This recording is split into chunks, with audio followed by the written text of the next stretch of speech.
Okay, for our second VBA tutorial, I have a file for us to download. So when you open a file that contains a macro or VBA code, you get an extra warning here. So I enable editing. And depending on how you have your VBA security settings set up, you may have needed to click another button to enable macros. In the developer menu option, where it says macro security, I have my setting for enable all macros. If you have disable macros without notification, you have to click to confirm to enable the specific file that you download. Okay, so assuming you got here, let's just look at what we have here. So I have a button called recommend a dog breed. It's kind of a silly little program that you click to run it, and it asks you a few questions that are all yes or no. Do you have a fenced yard? Yes. Can you afford an expensive dog? No. Do you have younger kids in your home? No. And it recommends that you buy a mixed lab. So don't put any stock in the actual dog breeds that are being recommended, but it does provide kind of an overview. So hopefully you have the developer menu from step one. And in the instructions, we've gone through step two. So let's click on developer and look at the code that goes along with this sub that I created.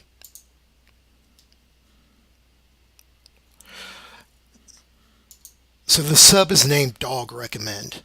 And here I have some variables that begin, like there's some integer variables and a string. String is text.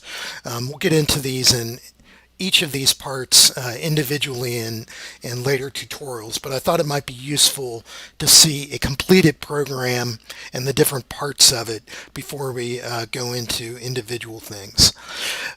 So typically in computer programming you have variables similar to what you have in math, but there are different variable types. So these integer variables are either yes or no, so they're stored as either ones or zeros, but we don't really have to worry about that too much. But there's a variable called recommend that is text. String is VBA's data type for text. And now we're collecting input from the users, and these are those pop-up boxes that ask the questions. So I'm setting the values for the first three variables, which I'm naming yard, money, and kids, with this data type of either yes or no. And now I have a series of if, then, else statements or if, then statements where depending on their answers to the three questions, whether they're either yes or no, I'm setting recommend, which is our text variable, equal to the dog breed. So you can see the mixed lab here. I answered yes, no, and no to the three questions, so it gave us mixed lab as a recommendation. And then at the very end, I have a result message box where I have kind of a fixed part of it. We recommend that you buy a, and then this at symbol is a concatenate. So it's merging together the contents of recommend, which was mixed lab for the questions the buttons that I pressed, but concatenated with a sentence. So the user sees a full sentence that starts with recommend that you buy a, and then whatever the value of recommend is, the particular dog breed. So in a business, when people do computer programming, often in teams, they usually do some planning. So I created a worksheet that showed the different combinations. So here mixed lab, if they answered yes for yard, no for money, and no for kids, then I'm recommending a mixed lab. So I pre-planned all 8 combinations of yes or no's to these 3 questions.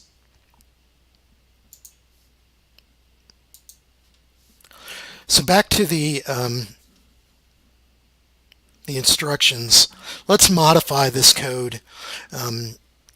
So let's say instead of asking about the yard variable, let's ask about allergies and replace some of the code with the new question. So in the planning, instead of yard, let's have allergies, and I'm going to copy that down 3 times, and then no allergies.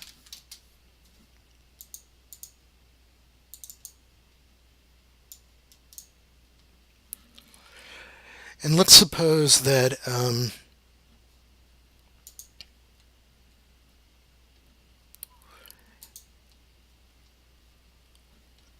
let's suppose that all these dogs still apply, but we'll replace one of them. So instead of Doberman, let's say if you have allergies, you have money, and you don't have kids, let's suppose what's a good dog? A golden retriever is a good dog. I know these results don't make any sense, but just for an example. So if they answer yes to allergies, yes to money, and no to kids, we're going to recommend a golden retriever. By the way, I have a Yorkie, and I don't recommend it under any circumstances. Kind of yappy, not a very intelligent dog. I've got a mixed breed, kind of a fox-looking dog. Maybe you saw it in my video introduction. Now she's a very good dog, perfect dog, although she does shed, so not good for allergies. But anyway, again, don't pay any attention to the specific recommendations. But we want to modify the VBA program. So instead of yard, we want a variable called allergies. And we want to update the questions to recommend, to ask them whether they have allergies or not.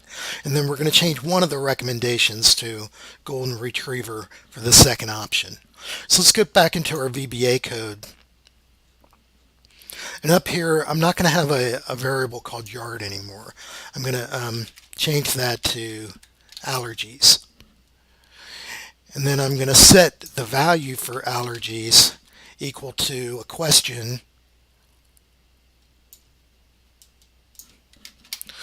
Let's see, is anyone in your family allergic to dogs?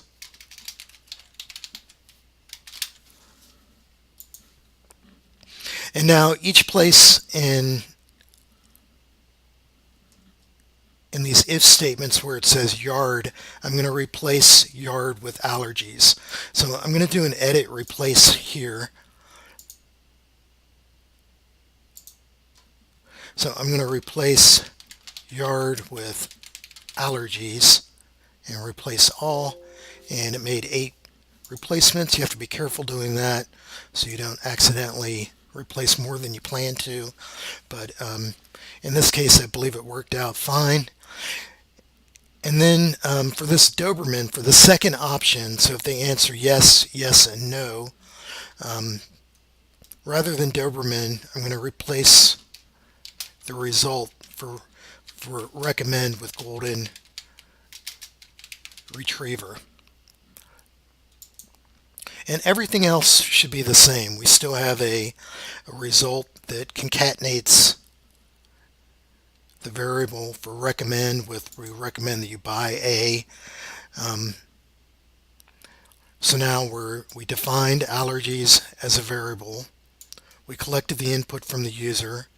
We evaluated along with the other 2 questions whether they answered yes or no. And we pretended that one of the recommendations was changing.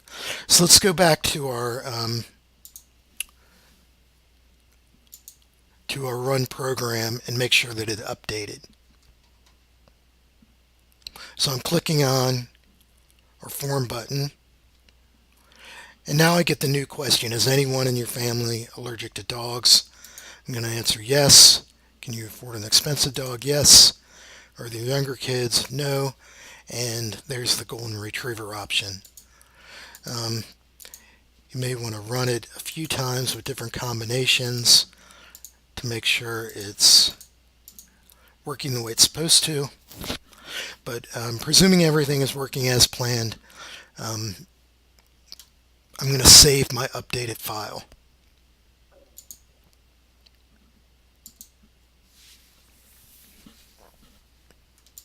Alright, so now we're down to the last step. So let's pretend instead of recommending dogs, we want to recommend restaurants. So I'm going to make a second copy of this program, okay, but we're going to make everything the same. So I'm going to select everything here and right click and copy. And then I'm going to go to the top here, and where it says sub, I'm going to hit the enter key to get a blank row. And then I'm going to right click and paste. So I have two copies here of the same program, but I'm going to change this one from dog recommend to restaurant recommend.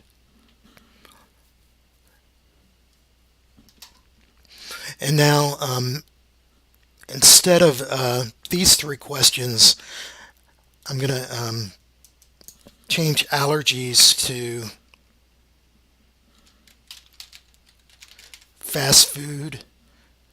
I'm going to keep money as a variable name, but I'm going to change the question. And then I'm going to, for the last one, I'm going to change my variable to close to campus. Notice that I'm naming my variables without spaces in them. You can't have a space in a variable name, or else it would assume that they were different fields. So when it encounters a space, it thinks the variable name is over. We'll still use the recommend as kind of our generic recommendation. So now I'm going to change my my variable names when I collect to fast food. I'm going to leave money, but I'm going to change kids to close to campus. So my question for fast food is, do you want to eat fast food? Yes or no? And the money is, can you afford an expensive meal? And the third one is, do you want to stay close to campus?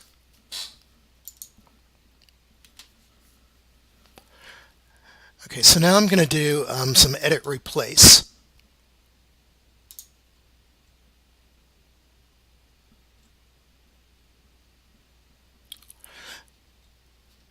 So we no longer have an allergies, so I'm going to edit and replace allergies with fast food. With that same data selected, I'm going to leave money as is, and I'm going to change kids to close to campus.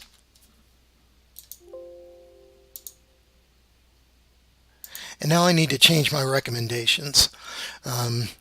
So a fast food, expensive place close to campus. Not sure what that is, but I'm going to put Currito.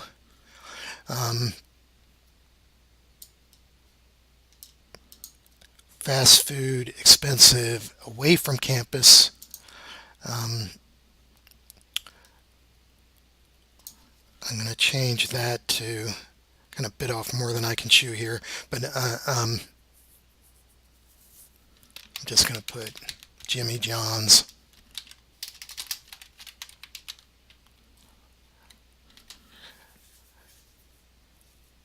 So fast food, cheap, and close to campus. I know they're closing, but I'm going to put Subway. Fast food, cheap, away from campus. I'll put McDonald's.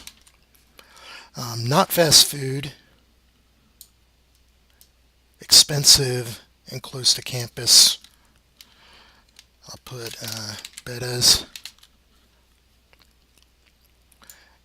Not fast food, expensive, not close to campus.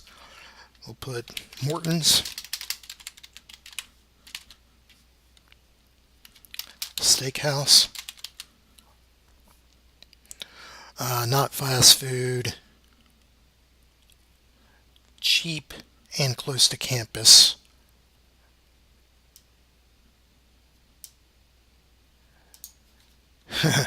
I'm going to put the calf, and not fast food, cheap, and not close to campus.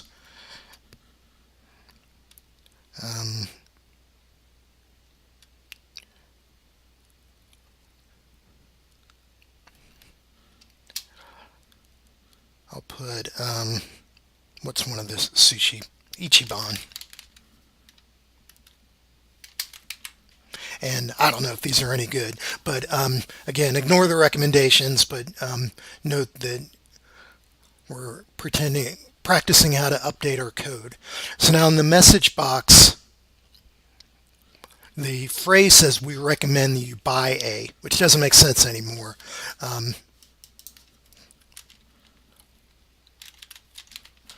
So I'm going to put we recommend that you go to or dine at, and then the name of the recommendation. Okay, so I've made all of my changes. Notice that the name of the program is now Restaurant Recommend. So I'm going to go over to my spreadsheet where it says Run Program. I'm going to insert a new button. So this is from last week, so I'm going to go pretty quick. So I'm clicking on this insert button, and I'm going to drag out here, and it asks me what macro do you want to run. Restaurant Recommend. And where it says button 2, I'm going to click and then hit the delete on my keyboard and type recommend a restaurant. And when I click away to get out of edit mode and click on it, it asks me, do you want to eat fast food? Can you afford an expensive meal? Do I want to stay close to campus? And it recommends I go to Subway. No, no, no. Ichiban. So I could test it to make sure that the program is executing as planned. If you run it and you have some blanks, you probably have an error somewhere, a typo somewhere in your code, or you don't have all of the yes or no's accounted for. So anyway, I'm going to save the new and improved version. If I wanted to, I could save it with a new name. VBA example, dog, restaurant recommendation, noting that I have to leave it as a macro-enabled workbook. And I'll save it. And hopefully that gave you an overview of the different things that you can do in VBA. Later on, we're going to go back to the beginning and go step by step, starting in tutorial 3.